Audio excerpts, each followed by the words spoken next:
పథకాలు బాగా పెడుతుంది. కరెంటు 9 గంటలు ఇస్తుంది.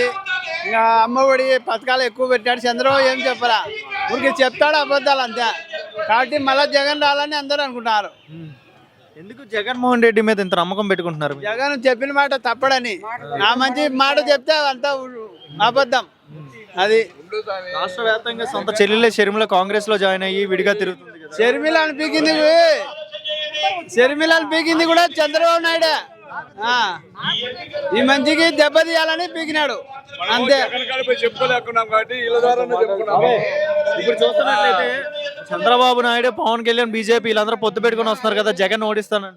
పవన్ కళ్యాణ్కి తెలంగాణలో పెట్టింటే 2,000 రాలే ఓట్లు. ఒక్కొక్క ఎమ్మెల్యేకి 2,000 రాలే.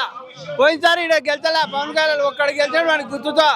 పవన్ కళ్యాణ్కి మంత్రులు చూడని వచ్చారు కానీ ఓట్లు అయితే పేరు, ఓట్లు పేరు చూడని వచ్చారు జనాలు. చంద్రబాబు నాయుడు మాటలు నమ్మరు. మీకు ఎలా అనిపిస్తుంది? మీ సరౌండింగ్ లో, మీ నియోజకవర్గం నుంచి జగన్మోహన్ రెడ్డి బస్సు యాత్ర అనేది స్టార్ట్ చేస్తున్నాడు కదా, మీకు ఎలా అనిపిస్తుంది? అందరు సంతోషంగా ఉన్నారు. మా ఊళ్ళో మీటింగ్ కూడా పెట్టాడు. నాల్టూరు ముఖ్యమంత్రి గెలిచినాక మైదుకూరు నియోజకవర్గం దూరు మండలం బాగానే జరుగుతుందా? పర్వాలే. మల్లు పండలని ఒక్కొక్కరికి 5 లక్షలు 6 లక్షలు వచ్చింది. రాజశేఖర రెడ్డి, చంద్రబాబు నాయుడు, కిరణ్ కుమార్ ఉన్నప్పుడు ఎప్పుడే కంటాలా. ఇది మటుకు పెద్ద సాయం చేసినాడు రైతులకు. 5 లక్షలు 6 లక్షలు కూడా భూమి దండుకున్నానికి రైతులకు. ప్రతి కులానికి మడి నాటినానికి కల్లా ఎకరాకి 22,000 25,000. మిరపకు పత్తికి అయితే 40,000 గవర్నమెంట్ జగన్. మాకే 2 లక్షలు వచ్చింది. మరి ఈసారి ఎలా, ఏ గవర్నమెంట్ అని ఇచ్చింది? ఇంటికి వచ్చి పింఛను, రైతు భరోసా, అమ్మఒడి, ఇది బిల్డింగ్ లెక్క 5 లక్షలు 6 లక్షలు వచ్చింది ఒక్కొక్క ఇంటికే. ఎక్కడి నుంచి వచ్చావు? మేము నాల్టూరు, దూరు మండలం నాల్టూరు. ఇప్పుడు చూస్తున్నట్లయితే టీడీపీ, జనసేన, బీజేపీ పొత్తు వల్ల ఏమైనా ఇబ్బంది ఉండేదా జగన్? వాళ్ళకు నమ్మే పరిస్థితి లేడు. పోయినసారి రుణమాఫీ ఆల్పి అని ఒక్కటి చేయలే. ఇంటికి ఒక ఉద్యోగం అన్నాడు, ఉద్యోగం పోయిలా, ఏం చేయలే. అందుకు ఆ మంచి నమ్మరు. ఊరికి ఆరాట పడాల్సిందే, నమ్మరు ప్రజలు.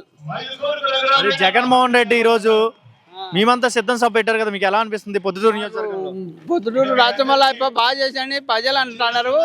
మాకైతే తెలియదు. మాది మైదుకూరు ఏరియా. రోడ్లు వేసినాడంట, నీళ్లు మైలవరంటే నీళ్లు తెప్పించాడు. ఎవరికైనా ఇబ్బంది పడితే లెక్క కూడా ఇచ్చాడంట.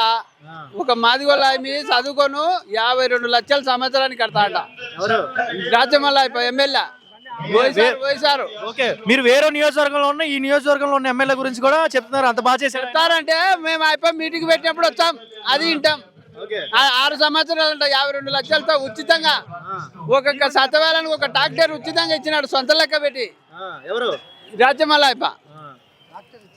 అప్ప చేసినట్టు ఏ ఎమ్మెల్యే చేయాలి అంటే ట్రాక్టర్లు ఇవ్వడం, దానం చేయడంలో. రైతులకి ట్రాక్టర్లు దానం చేసిన ఎమ్మెల్యే ఒక్కొక్క సతవేళకు ఒక ట్రాక్టర్ ఇచ్చినాడు ఉచితంగా. మళ్ళీ అన్నం ఉచితంగా పెడతాడు. వైఎస్ఆర్సీపీ ఇబ్బందిలే, ఊరికి అనుకోవాల్సిందే.